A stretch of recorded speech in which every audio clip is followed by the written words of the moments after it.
charity Pitaka project based in Thailand.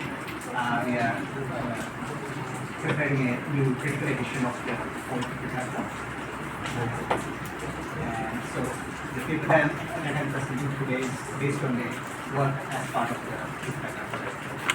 So the title of the paper is the relevance of Buddhist habits as the candidates to the textual criticism of Pali. As you know, the Pali cannot only presents the Pitaka of data of certain that we have and substitution Pitaka as only consists of unique Pitaka and it's the complete collection of the early Buddhist texts that has survived in a Indic language. We have got the Chinese translations of the early Buddhist texts to its language, obviously that's not the English language. But in addition to the Pali texts, we have other Indic languages also, like in Gandhari and in Buddhist hybrid Sanskrit also, we can oftentimes find parallels to the Pali sutras, and especially the related to the parallels, some parallels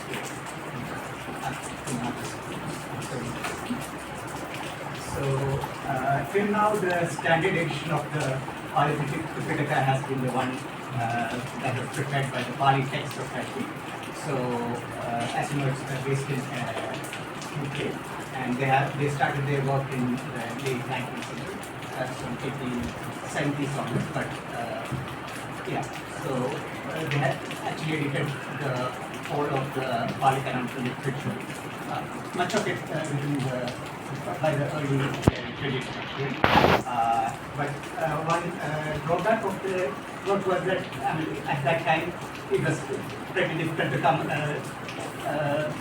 get manuscripts from the Buddhist countries, and for that reason the editions on an average were based on just 5.4 differences, which is just on an average just came up manuscripts and some indications, orientations. And over there also we can see that the witnesses were, the manuscripts were mainly from Sri Lanka, basically because Sri Lanka was a rich colony. And also from Burma to lesser extent, but from Thailand it was very limited. You can see that just 1/10 of the manuscripts which the Pali text is at least for Thailand. And the point is that they make a very limited use of the Buddhist Sanskrit parallels. So right now, as a vision, we have the Thammasati Pitaka project is preparing a new edition of the Pali Pitaka. And since it's based in Thailand, we have got better access to the Thai manuscripts. Not only the home manuscripts from southern Thailand and Cambodia, but also the manuscripts written in the transcript from northern Thailand and Laos. So those manuscripts haven't been used at all in the early Pali editions. So for that reason, we are promising results. So, and earlier I mentioned that Pali Society's editions were on an average just 3.5 manuscripts were used. But in our case, we are trying to use much more, not only the number but also the quality, because since we have got access to, we have got displacing teams in the different other countries. So we have a huge collection of manuscripts right now, and from that we select subgroups which are representative of unique things. And so based on that we actually select, for each volume we select like 5 manuscripts from the different manuscripts, traditions like Sinhalese, Burmese, and to a limited extent it's much better. And so on an average we have 20 manuscripts per volume, and all the 4 standard editions, like the CPS edition, the Bhujan edition from Sri Lanka, the Chhattisgarh edition from Burma, and the Siem edition. And we are trying to use all the Buddhist texts and parallels that we can find to the sutras and the right. So I'll try to show some examples to, again, as you know, the Buddhist Sanskrit parallels you find in different regions. Burmese were actually found in Nepal itself. And then we have got lots in Central Asia, and the asset, Sanskrit transcript, and the third time that series is we have got quite a few interesting parallels from that collection.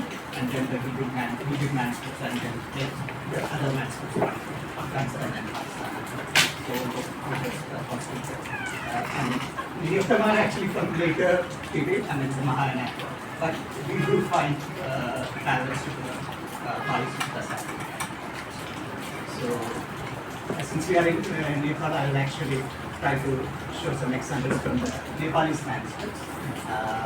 So as you know, Brian Hodgson collection, that's one of the first collections of these manuscripts that are sent from Nepal to the and amongst them there was one of the most famous texts amongst them was the Mahavastu, which is actually part of the Vinaya of the Mahasalita Theravada school. And it was actually the first edition, the Incio Principes of it was written by Emil's Western. It was published in 3 volumes, so the first volume was in 2, then the second one. So, although it's part of the Vinaya, it's consists of a lot of hagiographic stories of his past life. And one of those stories in it is the Govindiya Sutra, which is actually a post-plan of the Mahabharata in the present Deepnika of Pali. So, I'll just show a few examples to illustrate how useful this practice.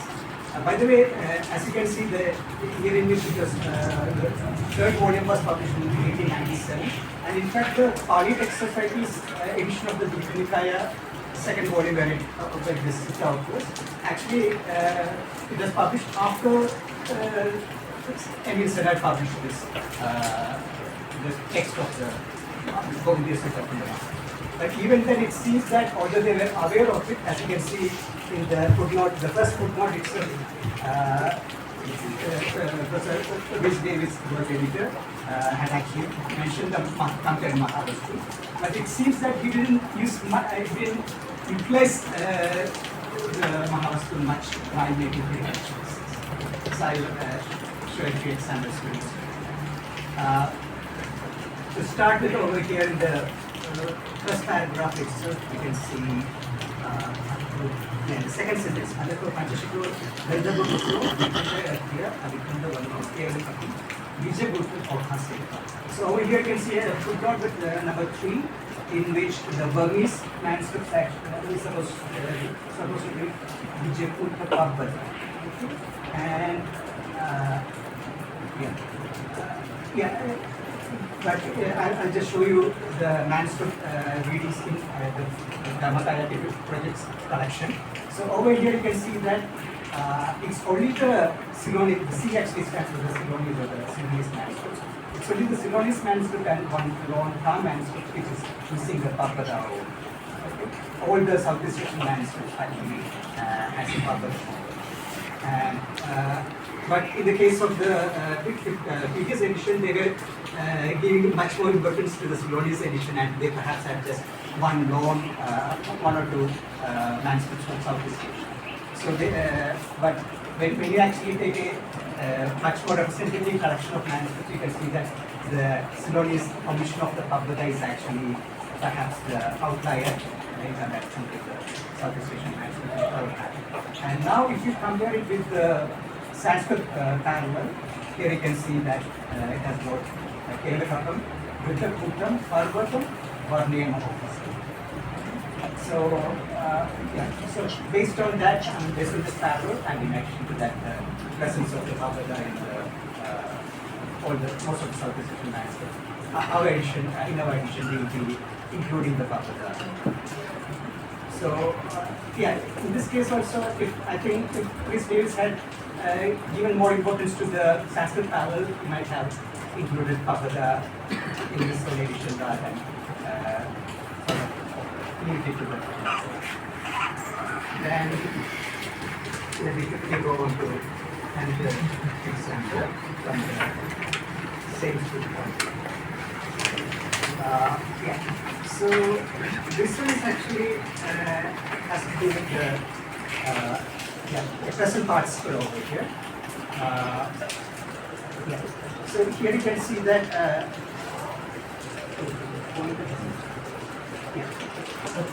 So over here you can see this present participle in the Pali text, ahariyamani. So that's actually the passive form of the iya, right, rather than aya. But if you look at this Sanskrit parallel to it, you can see aharanta. So it's actually the active form. And grammatically also, if you actually look at it, an active form of the present participle would be preferable over here, because in the previous sentence we have aharam, ahareti, and then so here over here it will be aharam, ahariyamani, grammatically preferable. Okay, but unfortunately none of the manuscripts that we have has got the active form in this case. Okay, I mean we check all the manuscripts that we have these days, and none of them have the active. But the fact that active form is preferable over here can be seen from the fact that the Burmese Chattisgarh edition and the Ceylonese Gujarat edition both have changed use the active form, although the Ceylonese and the Burmese manuscripts do not suffer. Okay? So, yeah, based on the fact that the Sanskrit parallel also has got the active present participle, perhaps it is worth amending the reading to the active form aharayamani. But then there are other complications, like in Pali it is possible to use the iya form as a middle form with the active meaning rather than the passive meaning perhaps. So it's a dilemma over here. So because none of the manuscripts have got the active form, so amending it based on the, I mean, grammatically also the active form is preferable. And we do have a Sanskrit parallel with the active form, but since the manuscripts don't have it, it is a dilemma. So you might put asterisks and have a large, huge, I mean, a note to justify it with the other. So, okay, let me quickly understand this. Yes. Okay, then let me just show one more. Just one. Okay. So this is an example from the Mahabhadana Sutra in the second volume. So over here the Mahapurusha Lakshanas are listed, and here you can see that Aini Kumaro, Aida Panki, and Aini Kumaro, Dikhanvi. Okay? And both of them, the previous edition has chosen the reading with the long E at the end, implying that it's the E suffix. Possessing, again, Dikhanvi would be Sanskrit Dirgha and Anguli. So the long E and the L suggests that there is a nominative singular form of the E suffix. The possessive E suffix. So possessing long fingers. But again, in this case, if you, this is a screenshot from the previous edition, you can see that that's what the long E in both of these. But if I look at the Sanskrit parallel over here, which is edited by a Japanese scholar, over here in the Sanskrit parallel, you can clearly see that it is a Bahubili Samasa, Dirgha, the Silva changing later. Here also either, father, partial. So both of them are the Bahubili Samasa with the ending, because and not the ins possessive suffix. So for that reason, the short E seems to be preferable in part. And that is supported by the fact that if you look at the manuscript distribution over here, the long E, here you can see that the long E is there in limited number of manuscripts. There's 3 of the Ceylonese manuscripts. But the previous edition, as I mentioned, usually gave importance to the Ceylonese manuscript, and for that reason, the previous, that's a European edition, the previous edition has used in the long E. Similarly, in the case of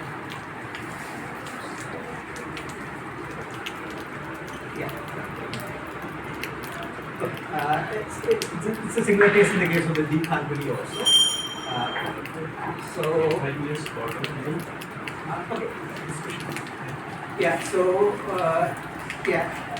from the examples that I showed, it's quite clear that the Sanskrit parallel can often be quite helpful in deciding when this choice for the critical reading when we have got variations in the Pali manuscripts.